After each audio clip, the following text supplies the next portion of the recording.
GLP inay u atom ni tating hita tu zan huna hyang pai khom ten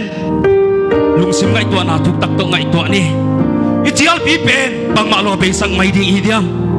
i GLP pen among maya be sang mai ding hidiam ito pa Jesus Christ bana pai to dekin anung suite kya nga khobel teng teng payun la namchi te kya nga tanjing ha inun achi ai bunira nang le kei ko ya ikwan ke thia bunin nang le kei ko la lung sim i ve thia endi una hu itak nang le kei ema ki buai pia i hunde sang mang thang mai ding hi diam ngam mang thang hi laya honita asisan man pha hon pia itok pa Jesus Christ tak na thilo iom lain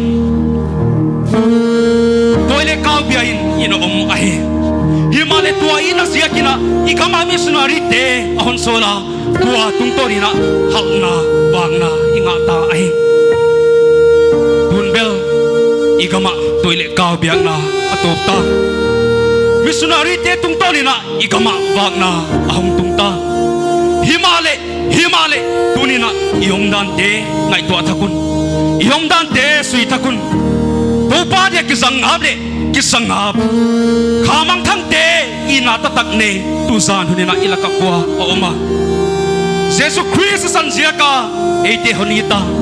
mite nama gam noam pipi on tai san keleng lo alu buku phala hung kwan te ngai to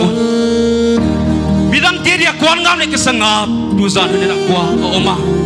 topa kasi tan phai nangadi in kasem dik tupa nasi tanpai nangadi kasiem di mite na sanjiaka ko de ahong tat bangun kailen na sanjiaki tatu thena lo ti laka kwan di kasiem di tu zanu na ichibang chithe yomya una ichibanga chithe yomya una tupa yel kai tupa ngai romin ni na mga non sab dingin kini kialim nakyang lam konsoni to pa antum sakin auto pa patinom hen namin banga ya tangba kamin ram ta thagai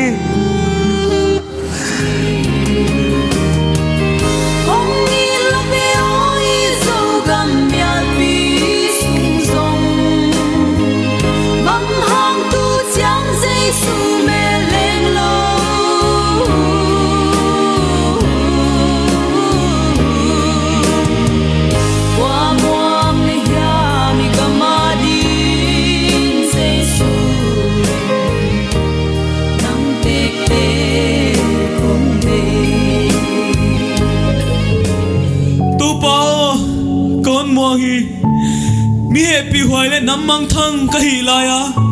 na salpha missionary hon sola hongtan khetu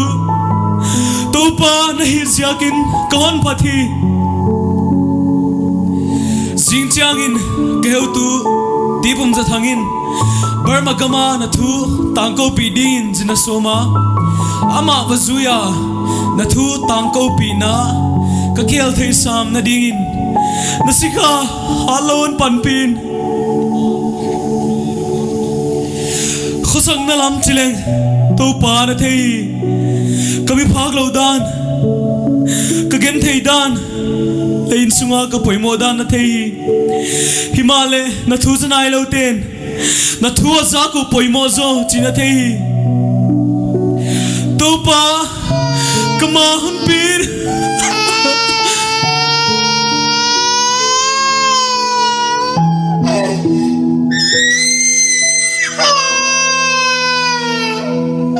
bang dia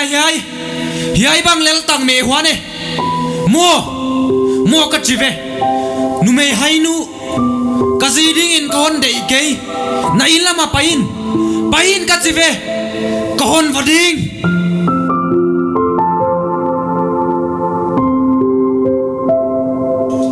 bang chi ne yau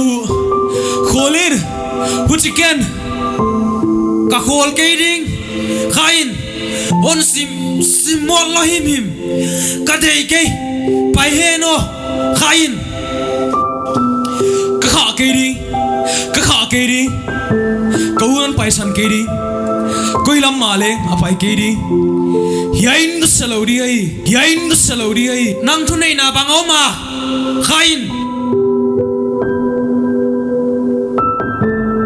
lian pu bang chilom lom tel na ya hiai bang lom ma in sung tok bai to na pangi ge na zile ta te khong van de lo pai bang maya pai the na sakhya zum lo mo na pa ka hi nga le neu chik be khon za ta kin la ka thu zui ve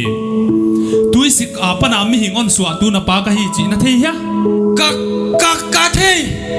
no na ve gwa pang kho mo tu pi ke nang ziak ve ka hi na thei thâu ding na thuak thâu ding pain na lum na valumin na zukham aven chiang in gen khom ding o pain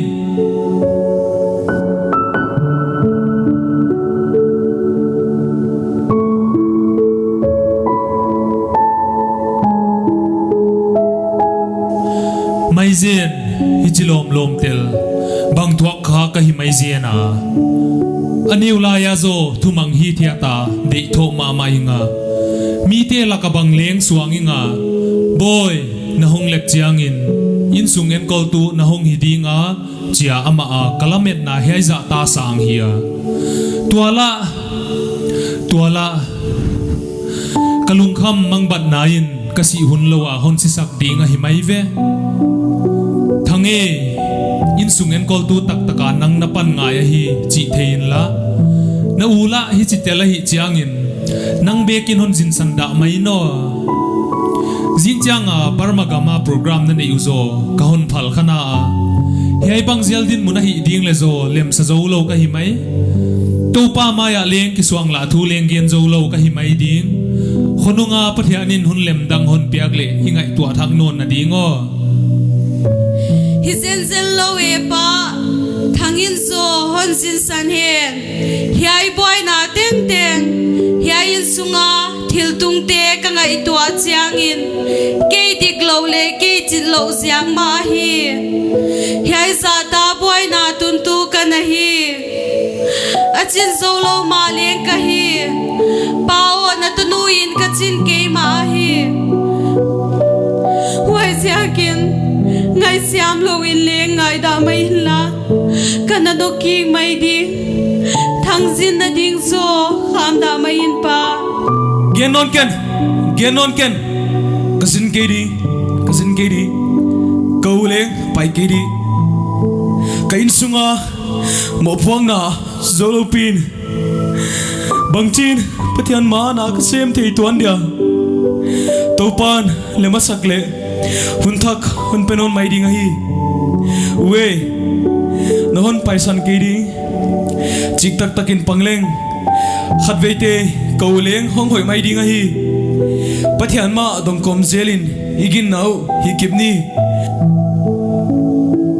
tu na ding in zo topan lem sanai lo phathi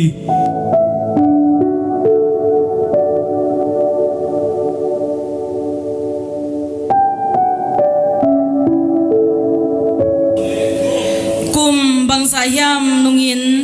kam za thang upa leng piang thak ta hi in sung ki tuak le nuam takin khosawa kam za thangin alamet le atup gi ge ma bangin apan phalna pia in missionary a kwanding in kisahi asap tuam pi le akhomi pi ten leng in ma wa khang na bang nei uhi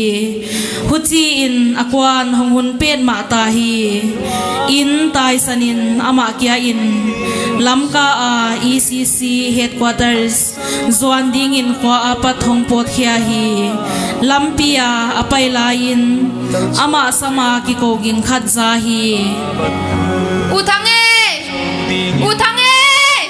manu nang la nahi a bang thui tamaya le uthang tu jingkar pai taka hong muding ka chile kaman zo ke ya tua ka hong el la na kwan kin ge chi a hon hilwa hon del te te mai ka hi to pa na thu pi tak siam dia na kwan na khat ve bek na hon phong na nga hi khak le chin hiai ke ma khut suak nge promol ka hon phan hi kahon dei sak na le kahon ngai na na thupi tak katak la na a hiyo u thang na ki pa hoai na lom lom e man hei bon hi se lo ding ya non thum pi na pui mo gi ge kayo na khut swang nge na hon piak na ki pa la tel kayo u thang nanga ding in ken bang ma i kanei ke hi tua ka khut suak chia romol neu chi kahon piak sanga thupi zo kamina gen thelo thagum sanga leng ha zo mita mu sanga leng thuk zo ngai to na teng teng le u na teng teng khai khom tu kalung tang teng teng le kasapumi loin namaya kahon lan khia hi man tua banga non de sang na thupi lo zo kidin phulo wa hi miten ina chiu ki tunga leng hong tunga hi ngei ding khatve te to pan le masakle kunlem tang zo hun pingei ding chikalamele thumna ayo uthang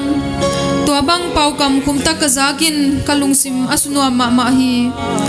ahi hangin sot pi ki mulo dinga missionary a kwan dia na hom ki sak thunain kalung dong sak luai ve den chiangin khan to na khen te na ding ahi khak ding kalawe mi hing ten khat ve ho isak bang na hoi kim kholo se ke ve kalung sim khek thia hi a aka hi nai lo hi man to banga hian na ten kalung tang suling et lo ivyo leitung nop na le kilom na te hiam zoa omlo di in pilwang niyo kum som le khat ving ven paita pathian maya ka kilan na sa hi nidang in bel ka uziak mai na dalin kanom seka tun bel aman pian thak nan muwa ki pak la tel kai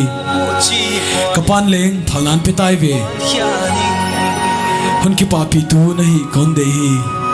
kamaban bang ma ki chia nom ke ma le topa hon pi na lam lam zui dinga mansa kai lungsima bel burma gam kalu tu the happy takin kia dinga ye chak twin pagilla uthang pathiana dia na kinom na thupi ka sain kahon ki pa pi hi na ko na lo chin na mudingin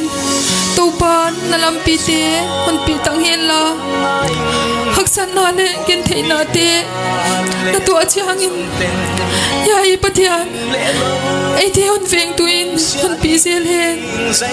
na nga dingin kana thum dinga na nga dingin thum na ki pom niyo man dam begin mang pha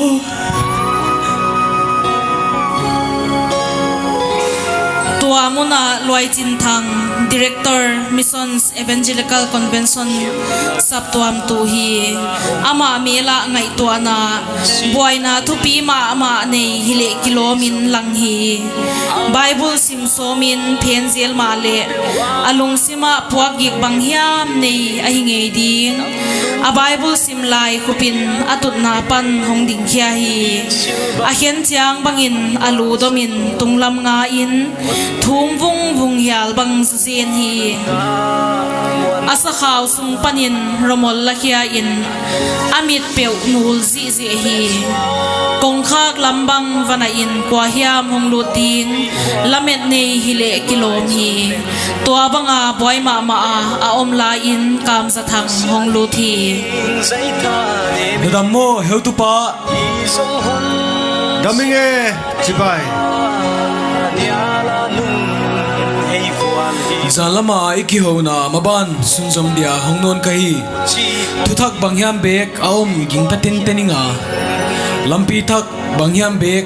non kong mu thei om ya heu tu pa lampi thak gen pi thei ding thei ma malo kahi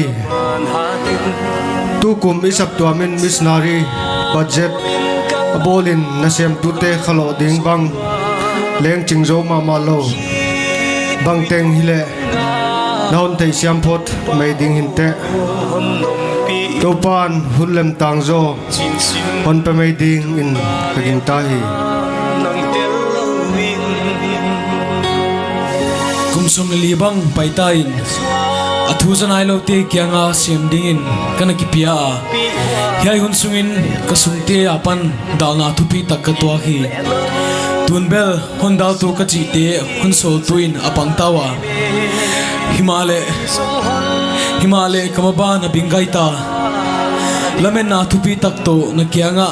thumvei ma ama kahungta lo sapna thungen zading lel kahimo kho khina ma mai tupa nang dia ka kipiang na chinlo ka hile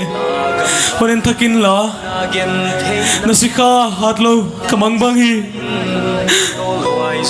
tupa banglo ding ka yaw câu nào ít đặc cam ra thằng ô ngài đi isap tuam pen mimal malin tholom nep chik chik pia khom te a kingalel ihi dan na thei sa hi missionary na sep na dia isum bihya atam het kei chi nang ma ngei na thei hi missionary sap tuam hi isom seka himale ipihya dan te ket ki changin missionary lam sang in thildang lunglut zo ihi chi alang hi bang teng hile ya na hong ma jakin missionary na sem ding na kilakhin hi na hong ho tunga panin to palaka kathum ngi ngeta keileng kamang bang lua hi hon thei siam ma mai no ai kele hutupa loi chin thango topan phasak level ning olzenin kasike ding hi erin hutupa he ka khutte septhe na ding ahon pia ning na ding in kamon bol sakhi to abang za ta hon vozol tun kangol aphalzen dia hia isap to mak sanna na gen ten hon zo ma ma hi ai hangin katupna haita tun ngal level kakinung hei ke ding wais yakin he barma kama makuri telaka kasep theina ding lampi hun som sang main kile ke ka wakiwa mai ding hi he pi takina lampi ding hun jon sakin chin kong thum hi unaw topan na tumna holo ching sakhen alampi ding kana jong dinga bangteng hile jinghal changin lamka khopi pot sanin morea iwazin dinga waya isap tuam te to thuam dal leng igen khom lai dingwa zui ding mi bang leng om khamolo ding hi to pa muang peu leng mo pain yai rum sunga iludia pathian kyanga hubdinin ingen di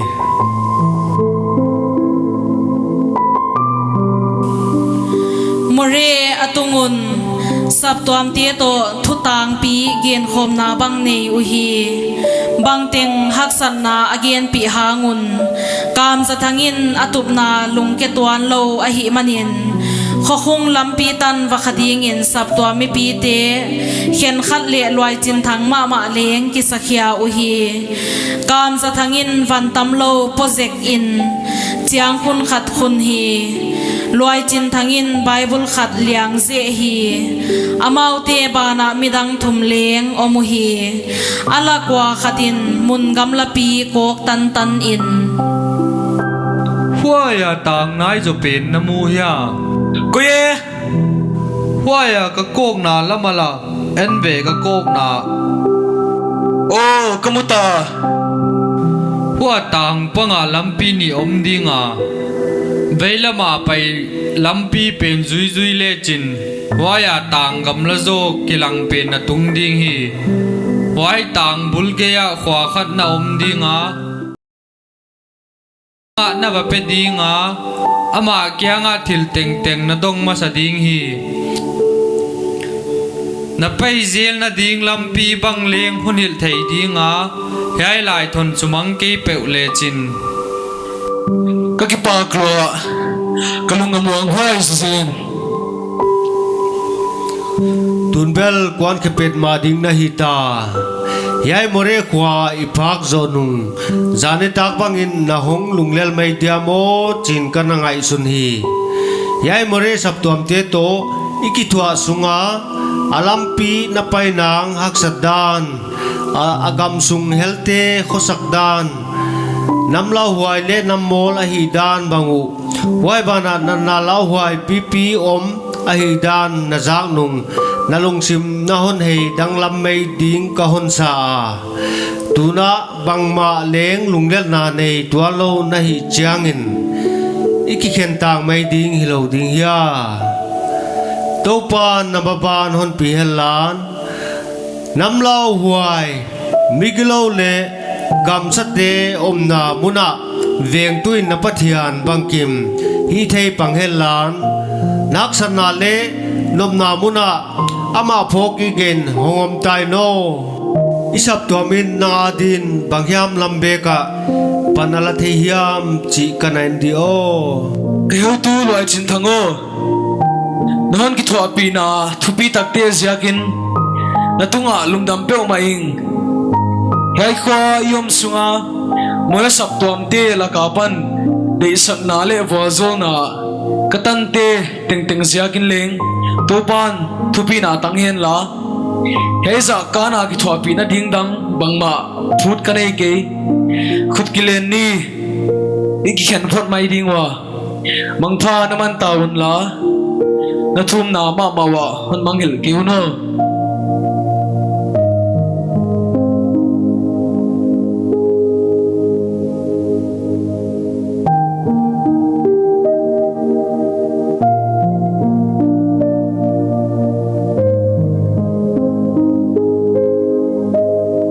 kam sa thangin makuri naw pangte i takle de tho takin sil siang zel in pathian thu a hil zel a na bangte tu ni kisilon dia le ole kisil zo changa bible chang khong silon dia ole hela katunio mon nangan paile nangon silma sadio thangmon nangan ani na chale zana kisilia nawino khong to na kimol mol nai die na lom te khong to na mai khong na khut khong a leibo na tamlo mon nang jesu kichi na sakhange ya i za khange lo ahi le bible kichi na sakhange ya le i jesun mo na pangte ngaya ngayin chin ama nakia nga paidi khong a zon zel in chin ama na pangte khong to ki thwa zel aman no te khong le ngayan ngai pen ma jesun non ngai din na ging taw ya thangmon kisilgin ta hong tu kho mole bible chang sil ta dio ole to kha action to sil dio ka ching nu nu ani u no ngaya ngaya gen dio ka ching nu an zu no pathianin khove lait mama huchin atapatang neisun ahon piahi Siamlo khabe chlai dio pathianin khove lait mama huchin atapatang neisun ahon piahi siamlo khabe nya jingcha kisil non dio bible chang khong la khong action khong tampi zil dio อีว่าขี้หมอพอดวมเลยไป Ole.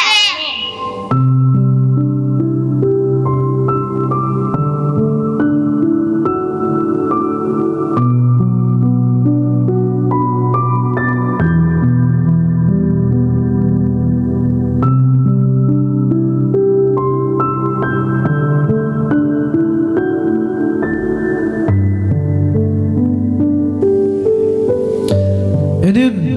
yai te hiu hi amau te yin dan in atapau tam lo in kim ma mai hi bot sain a ling mai chiu u hi atak sa lum ma chi zelwa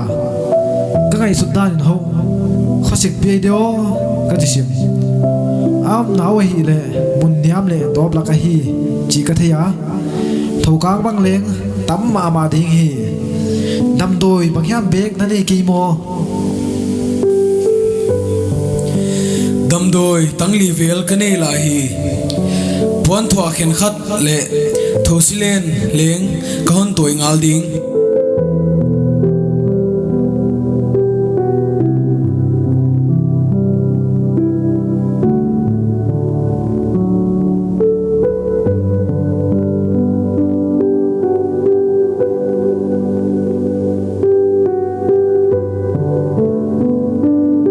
hiểu tu pa Delut da main dadam doi pya ka ki pa pi ma mau alat sak thei na sunu tua hi hiai pon lom le tho silen leng atat na ding ma lek thei lo hi hi tho silen bel vut vuta a khoi kha ku law hi ne kilom phya la hon pai kha ku leng lam tang saken ama wa ding in khat be thua thil di pya khom pen thu pi wa hi phatwam ngai chin wa zoi ma le chin leng hon ging ta kai ding wa amau ti bai ni khetu da hon ngo ti kwa yai mun da ma hong tung king lo mai thi ni hi ama wa ding in dam doi lei bang leng mai lo hi dam doi lei na ding in yai khwa panin zan khat kya ka balei ngai zoma tua jiang mai dam doi lel na piak leng ki pak lo ma ama ding hi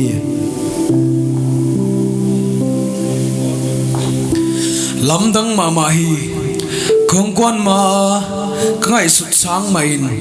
ako sak nau niam ka sa hi nam he pi wai ma zo ana hi vewa ama opawa lai gel theinang lai mal ni nai lo hitelwa mo he tia jiang main leng nau pang te bang thusin sak hak sa sem hin ka thei hi alung simwa acham te tingu thei hi mai manghil thak in azing chiang in etnon so ma leu tua banga etnon na ding a lai gel theina lai mal nei lo himai zenwa bangtang hile dena nu pa te in vapha ka thumna bek vane kaute he pitakin nongo pi theidiam tua khonunga wa ho a hi le ho ki mai te kon zui ding hi a hi hangin kain ka ba pha phot ding a hi hon nga kino kong pa hak ke ding ole ki pak lo lom kong ho tung la ya zo mangbang lo hi nga nang ziakin pauleng bang zahiam ka thei pan ta hei bang ka hak sathuna hun pan pi thedia pathian hun se heding na hi ahi le bangdan monga kapa hu chi theina ya le deu chik ka hi la ya panin hai bar ma gam ta thei tang ma bangin sum do na thu pi lua hi manin kapa do sum dong in mun tam tak ka phase hi to hun lai no mi tam tak to kapa na ki thwa se kwa wai la ya pan kana thei ta ka hi chi re ek hian phot dinga den cha ki bukik nio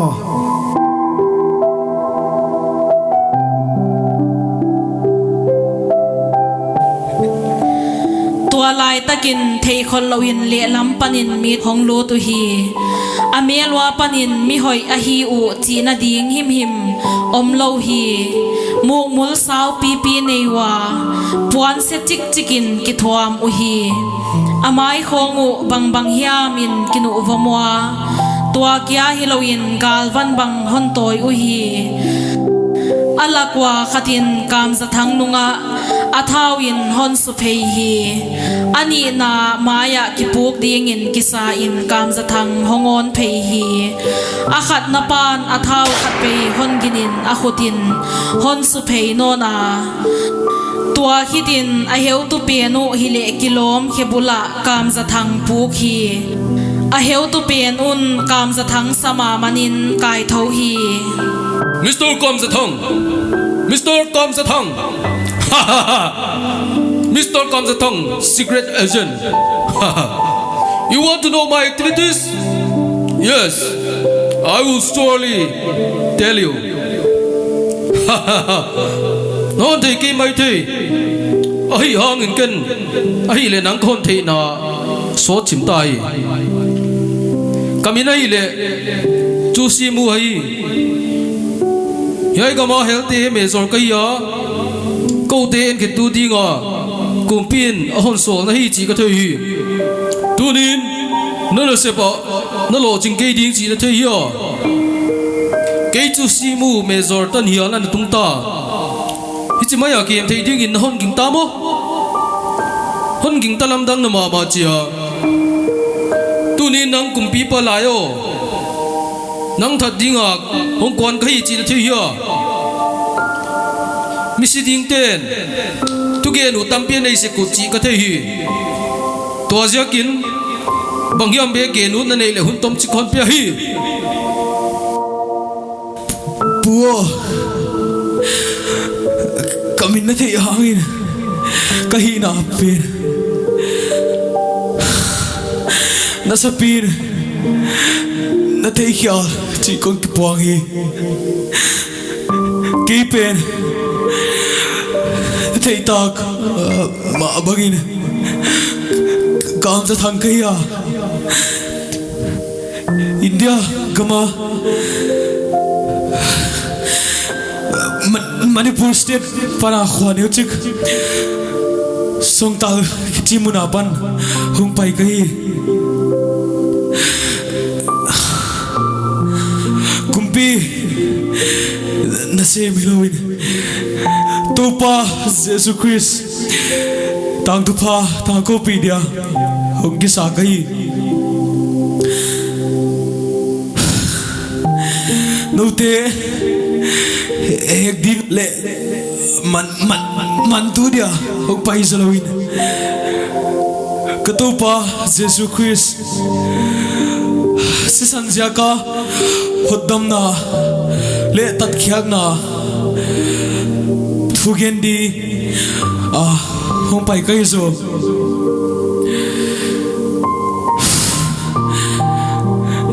hãy cầm qua đôi lệ cao kinh tăng nà lệ ai san nà thế toàn thế Jesus Christ san gia cao hồn mang lệ lạc mang à ôm thế na đi wow na xếp lệ Tupa Jesus Christ anjin hoi pon khiak kana se pai to ban ken ma thei king hiai lai takin alom pa tang wale denanu pati honglut uhi tuanu pati kipak ma ahi u chi amelwa panin haiwa lowin lang hi hong tai lutin kam sa thang hong pom ton hi sang pi in tom wa kam sa thang bang chi bai buk si se uhi helte bang wa chi bai khazo zen uhi hutia abwai nai hitun hon ngai to thak gui a hi dingwa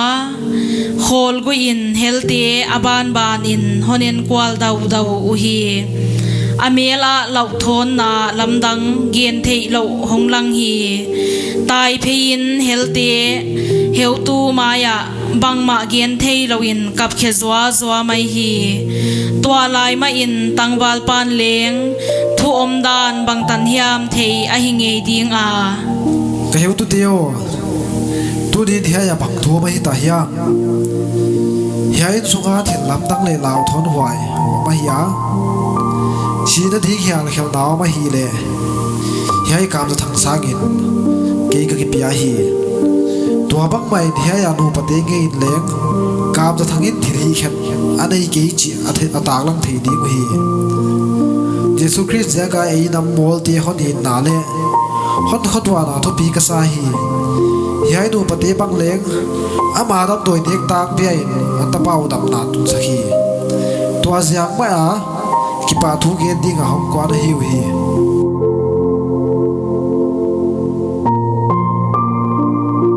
yai bang lom loma mi hoi mi chi tak le hon i tu tunga thil swal kana hi na ngai dam ka nge ni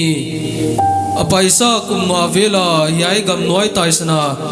renguna pana mil som le ni vela ka se paiten hon kap liam lai leng honen kol tu le sangam banga ni tu yai missionary a chi teu hi a hon thum sakwa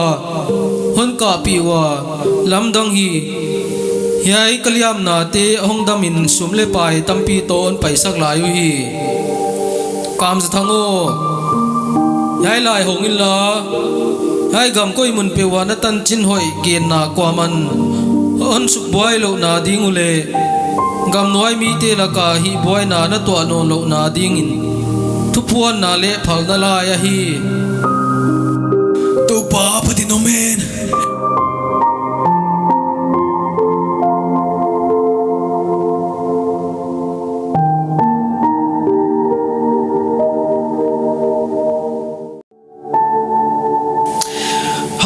na lom lo me he chi tela on mo ding le dia ya milam ta hi naw pak de sin sak to asil siang to alam tang hi kal pai ta lek dam lu pi pi jin khelai zoma to ala a kho sik tam siang pan chi hanga thilol mo ding ma haw lai lai wi sa pe van he ki dia achi sa phat ki de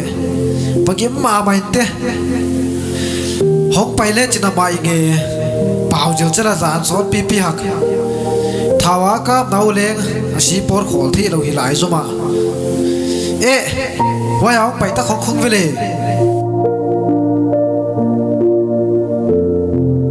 na chi nak sak na ma mai ni thum pai ta hel ten thawan kam nau le hon sum nau leng dam nai loi lo mo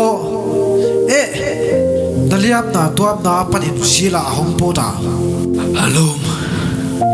happy takin tuinon so athediam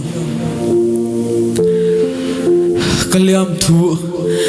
le thawa kap thu koma kyanga genon himim keno hei thu ziakin koma mosak le gen siarin om ke hen bana koma tunga tuak na ombek kihen tuak te ten bang ma na chiki riang nom khong a leng si la po lai lai ya kwa nom wa hong pai kho mun mi ka sam ding o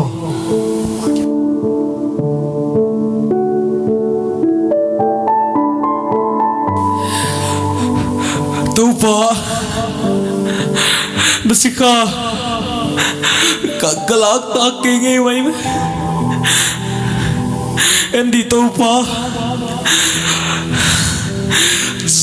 zalam sikin dana ting ting lakapanin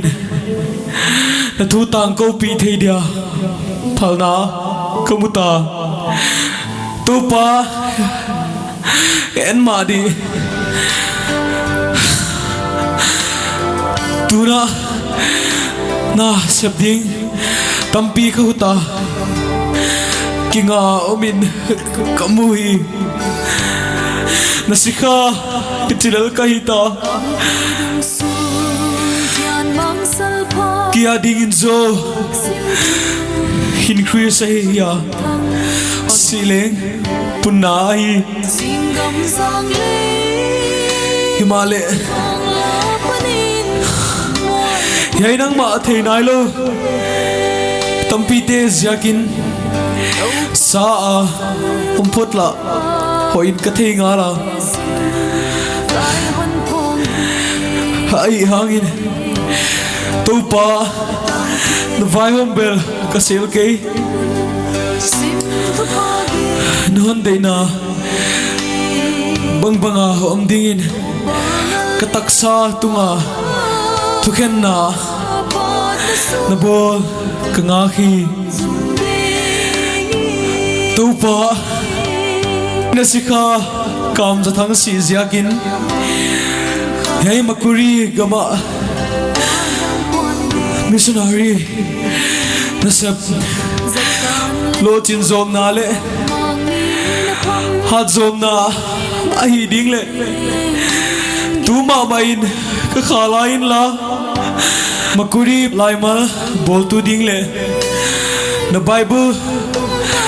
siang tho surkhiat ai a na thu te yai gam mitia dia tan bak thu ai ding le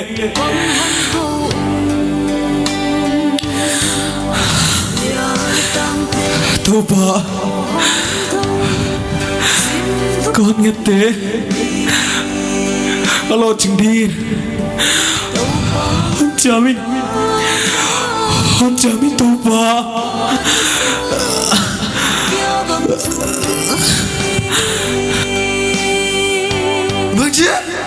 Bác Chia Cầm ra thang Mừng đưa phải sát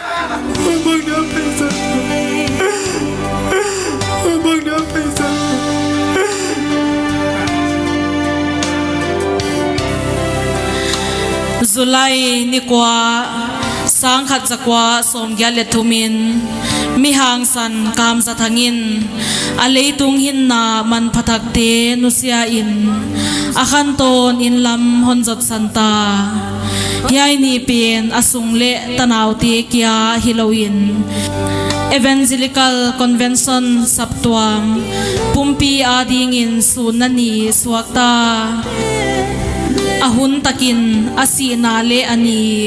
theipa hikei ma le Zulai ni som ni lenga sangkhat zakwa som gyal le thumin morea ec saptuam ten hilna message mu uhi tua dungzui in mit phatwam ngai te vi zam khan thang le upa lalzui lianin azingin headquarters lama theisakna hon khak zaun more nusia in new moldum zwanin zin kepa uhi tin uin luitunga ni thum pai in tua khitin khe in nini painon in new moldum vatung uhi kam zathang han bang vado in thil tuam avahi nungun avan nutsiat khen khat to hongki kuhi mun tuama hitui naptui sumle pai thale zung to mi ten hiai thian mang salpha kam zathang sunna zat ahi kakitui te bangachia honsol ki zolo kahiam thian mang salpha kam zathang simale toilai nungang le tangwal tampi omlai hilo ihi hiam kakituyo kikta inla namo puak te sim kedingin nathane te aman tha in zangta in ahi le agin tag lo piu bangjin alo dingwa athu azak lo piu bangjin aging tadingwa thuhil mi omlowin bangjin azadingwa sol ahi kewile bangjin thu ahil dingwa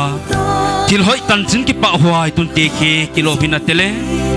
tangwal kam za thang na si na kilo hina tele si na man pha missionary samke tu si na hong hita hen